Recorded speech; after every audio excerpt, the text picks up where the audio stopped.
Vou escrever aqui também o termo em espanhol, né? O termo usado pela bibliografia em espanhol. Mas o enganche vem de enganchar, e o enganche teria tido um papel no século XIX, segundo Manrique, e depois já vou entrar na Florencia Mahlon, que vai na mesma linha, que foi um papel de viabilizar essa produção para o mercado interno, porque os índios trabalhavam para os fazendeiros e a produção acontecia, e essas trocas mercantis, portanto, se realizavam. Mas, por outro lado, o enganche foi aos poucos minando a vida dos pueblos, a estrutura tradicional dos pueblos. O enganche, por um lado, representou uma forma que não destruiu os pueblos, como aconteceu no sul dos Andes, na região, claro, no sul dos Andes peruanos. Mas, por outro lado, o enganche foi introduzindo novas dinâmicas que foram minando essa vida comunitária dos índios. O enganche funcionava assim. Um representante dos fazendeiros vinha à comunidade, visitava a comunidade e oferecia uma compensação financeira para que os índios saíssem da comunidade durante uma estação do ano para trabalhar na fazenda. Esses índios muitas vezes aceitavam, eles precisavam de recursos para fazer as festas dos pueblos, essas festas religiosas como no México, que demandavam flores, demandavam velas, demandavam comida. Então eles precisavam de dinheiro para pagar também o imposto, a contribuição pessoal. Vinha esse representante dos fazendeiros convidá-los a receber um dinheiro que não necessariamente eles tinham, porque essa economia de autossubsistência era uma economia muitas vezes primária, em que ali se plantava e se comia, sem se depender desse mundo externo. Então, o enganchador oferecia uma recompensa e esse camponês muitas vezes aceitava. Que processo se dava a partir daí? E a Florencia Mahlon, no livro dela, descreve isso minuciosamente, com base numa documentação muito rica. O camponês que saía para trabalhar por 3 meses, por exemplo, fosse numa fazenda, fosse numa mina, na mineração, na extração de minérios, esse camponês que saísse com as suas próprias mulas, carregando os seus mantimentos, ia, trabalhava, comia o que ele tinha levado, voltava com um dinheiro no bolso. O camponês que ia, mas não tinha mula, não levava os seus mantimentos, ia e se endividava. Esse camponês muitas vezes voltava mais pobre do que ele tinha ido no momento da sua partida. E ao voltar mais pobre, isso produzia assimetrias no interior da comunidade. Muitas vezes o camponês que tinha um dinheiro guardado comprava as terras do camponês endividado. E aquele camponês endividado já não tinha mais terras na comunidade, porque vejam, do ponto de vista jurídico, as terras foram loteadas, né? Então já é possível que um camponês simplesmente vendesse o seu lote. Do ponto de vista jurídico, isso já era uma realidade. Então, o camponês que volta mais rico viaja de novo com mais recursos ainda. E ele ganha mais dinheiro, ele tem mais condições de guardar esse dinheiro que ele ganha na viagem a trabalho do ano seguinte. Quando ele volta mais poderoso ainda e ele já tem mais terra do que o outro, seu vizinho, tem, ele também tem mais poder político no interior do pueblo. E os cargos, que eram cargos onde os índios elegiam, por exemplo, o alcalde, o seu prefeito, essa autonomia administrativa do pueblo havia no México e havia no Peru também. Os cargos eram cargos decididos por dentro do pueblo. Esse camponês mais rico começava a ter mais chances de se eleger prefeito.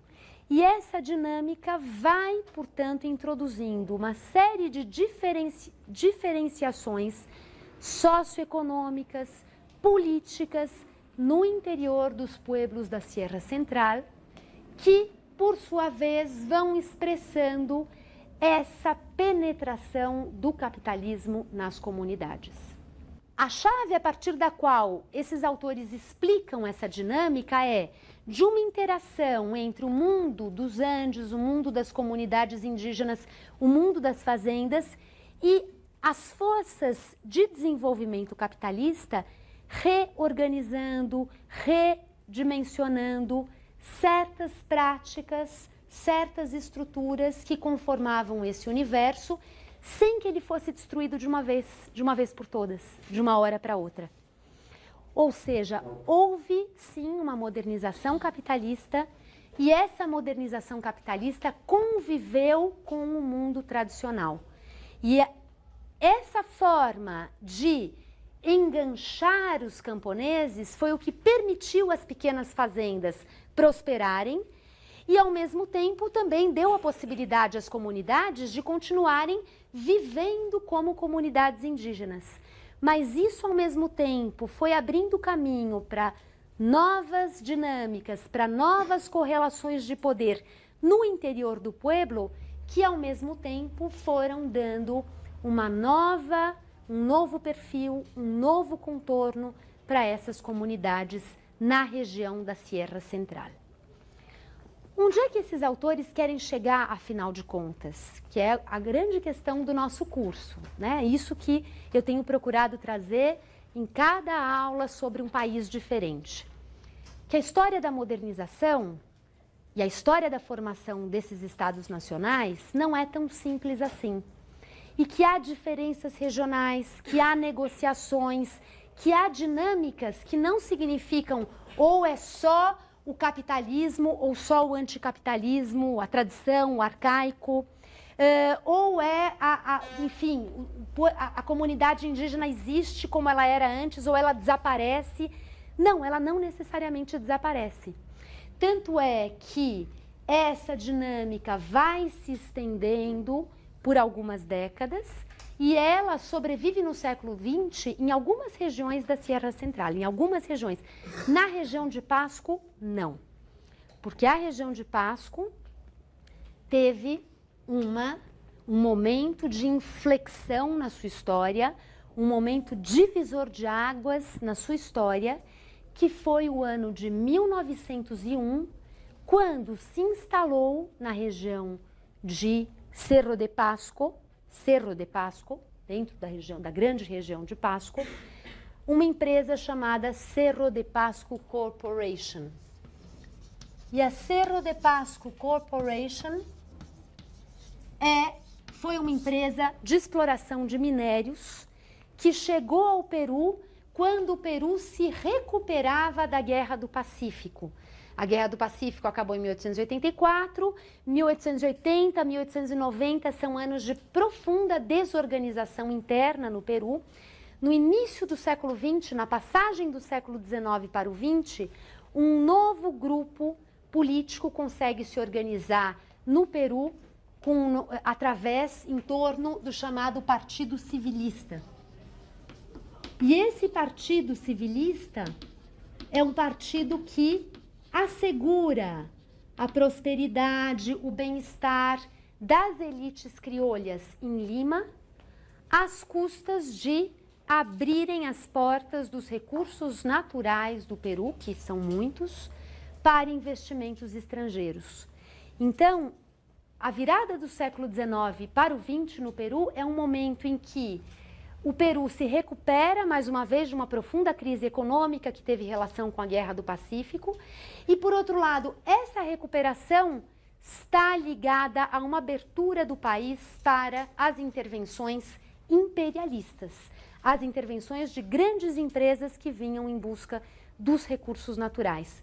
Isso vai produzir uma situação, já caminhando aqui para a conclusão da nossa aula, isso vai produzir uma situação bastante contraditória no Peru, que é, por um lado, Lima vivendo um momento de modernidade, Lima vivendo um momento de uma certa prosperidade econômica, vivendo um momento de setores médios ligados aos serviços, às profissões liberais, que vão se tornando mais expressivos ao lado daquela velha aristocracia, ou seja, Lima se diversifica do ponto de vista social, surgem também com mais nitidez setores de trabalhadores urbanos, trabalhadores de manufaturas, depois trabalhadores de indústrias incipientes, ou seja, existe um germen de um certo operariado em Lima nesses primeiros anos do século XX, em razão dessa nova era em que o Partido Civilista encontra fontes de renda para o Peru,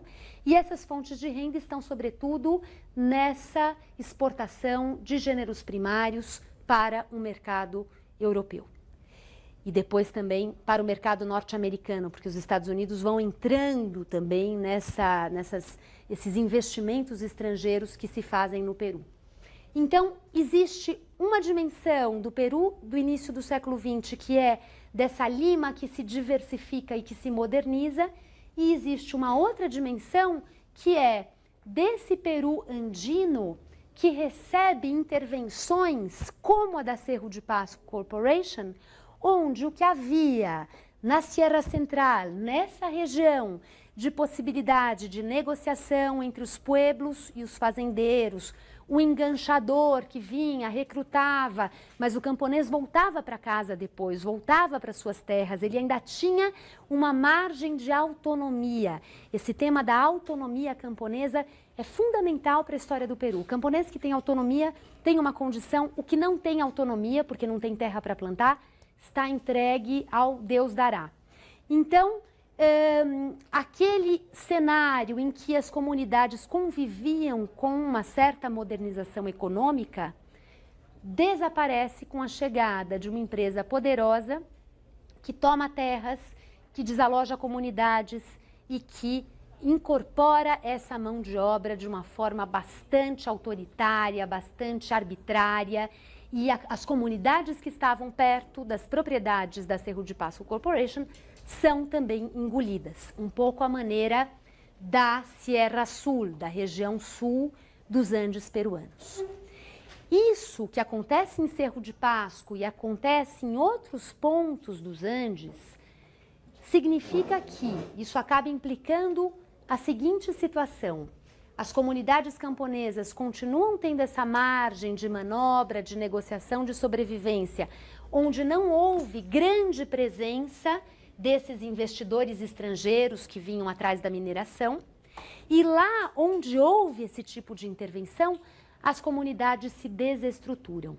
E ao se desestruturarem, esses índios ficam à mercê de relações de trabalho que são muito desvantajosas, né? São relações de trabalho desregradas, arbitrárias, e se submetem a essas relações de trabalho por necessidade. Por outro lado, vão cada vez mais buscando o caminho da migração interna. E a cidade de Lima, ao mesmo tempo em que vive essa efervescência de setores médios, de uma vida intelectual que se enriquece nesse período, há importantes intelectuais peruanos que produzem, que escrevem, que discutem o problema do índio. Esse é um momento de uma certa efervescência intelectual que tem a sua base, sobretudo, em Lima.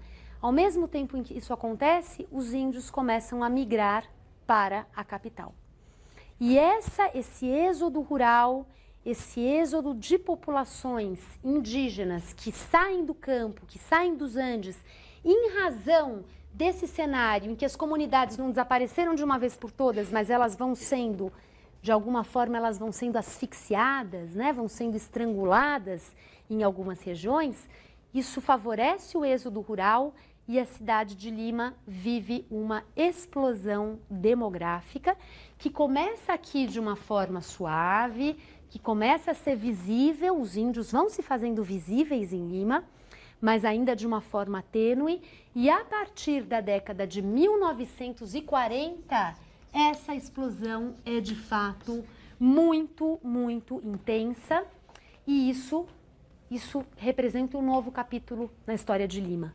Um novo capítulo na história de Lima, de uma cidade que era a Ciudad de los Reyes, fundada pelo Pizarro, onde havia tantos nobres, tanta gente com títulos nobiliárquicos da Espanha, uma cidade que o tempo todo olha para o Pacífico e dá as costas para os Andes começam a chegar a Lima.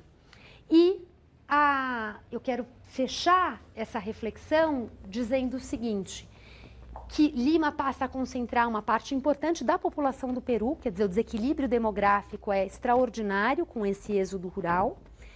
E essas populações que tem um pé nos Andes, nas comunidades indígenas, mas que cada vez mais tem uma parte da família que foi para Lima, que se instalou em Lima, essas populações são objeto de estudos muito interessantes, por exemplo, por parte dos antropólogos. Há toda uma escola de antropologia no Peru, que tem como referência, um dos pioneiros dessa escola, o José Matos Mar, que levantaram a seguinte pergunta: afinal de contas, o que aconteceu com esses índios em meio a essa avalanche de transformações, né? Quem são esses índios que vêm parar em Lima e que, uma vez em Lima, não têm emprego formal, porque o Peru não foi um país que fez uma revolução industrial, não tem emprego para todo mundo. Esses homens muitas vezes vão trabalhar no mercado informal, em outras palavras, se tornam camelôs. Lima é uma cidade tomada pelos camelôs, as ruas do centro antigo, desse centro com traçado espanhol, são cobertas por barraquinhas de camelôs, e esses homens que também não tinham espaço físico em Lima e que vão viver nas encostas, que são desérticas e onde se instalam as chamadas barriadas. As barriadas são as favelas em Lima. Então, Lima fica num vale onde chove muito pouco. Essas populações que foram chegando se instalaram em favelas. A cidade tradicional está embaixo e as favelas estão em cima. E como não chove, são casas, muitas vezes tem uma estrutura quase que aberta, a estrutura de construção fica aparente, porque as pessoas usam a laje para tudo, já que, não, enfim, em princípio não chove. E nesse cenário, então, esses antropólogos, como José Matos Mar, se perguntam o seguinte: o que ficou desses índios que chegaram a Lima e perderam, em tese, completamente a ligação com esse mundo rural, com esse mundo da comunidade, com esse mundo das relações coletivistas? E a conclusão, a que chegam vários deles, a começar pelo José Matos Mar, e isso eu lanço aqui para vocês, se quiserem depois ler e pensar a respeito, né? São leituras, enfim, para se fazer com calma.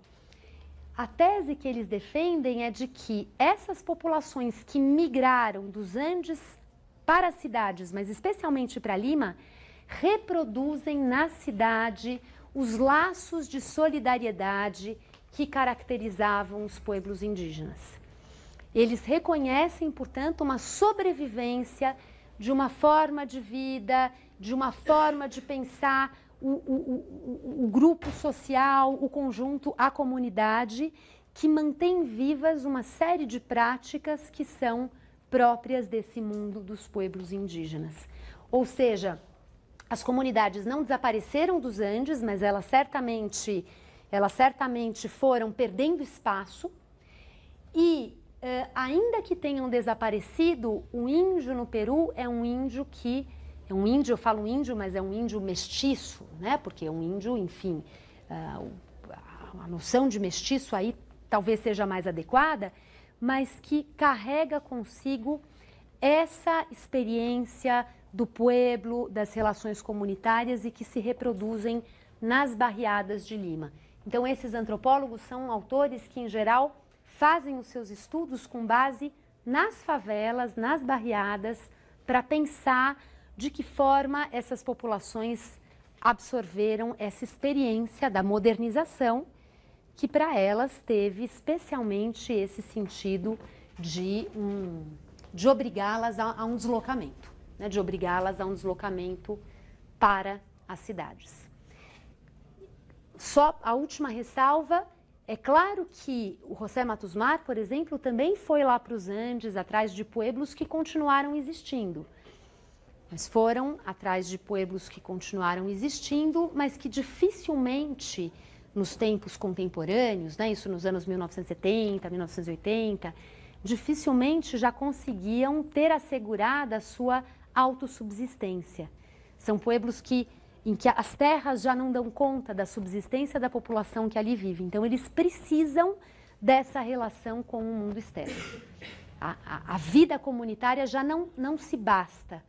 Ela depende de fontes de renda que venham de fora. Mas o que eu queria que vocês retivessem realmente dessa aula de hoje é essa provocação que vem sido trazida por alguns autores no sentido de pensar, olha, a história do Peru é uma história marcada pelo imperialismo, por essas intervenções, por essa fraqueza do Estado que faz a reforma, mas volta atrás. No século XX, o Mariátegui foi um dos autores que levantou a voz para denunciar isso, dizer, olha, a nação peruana é uma nação frágil, é uma nação vulnerável, é uma nação que não tem organicidade de fato, porque ela está sujeita a todas essas debilidades. O Aya de la Torre, fundador do APRA, um importante partido no Peru no século XX, nós vamos falar disso no próximo semestre, também, enfim, chamando atenção para todas essas mazelas da nação peruana. Então, por um lado, essa perspectiva é uma perspectiva que se coloca, é inegável. Por outro lado, é possível também olhar para a forma pela qual esse tecido nacional foi sendo transformada, pela qual esse tecido nacional foi se conformando aos novos tempos de Estado independente e de modernização capitalista e perceber que nem tudo se deu de uma forma homogênea, que há nuances, que há dinâmicas que fazem com que esse mundo das populações indígenas e camponesas também dialogue com essas tônicas que vêm das grandes fazendas, da mineração, do capital estrangeiro.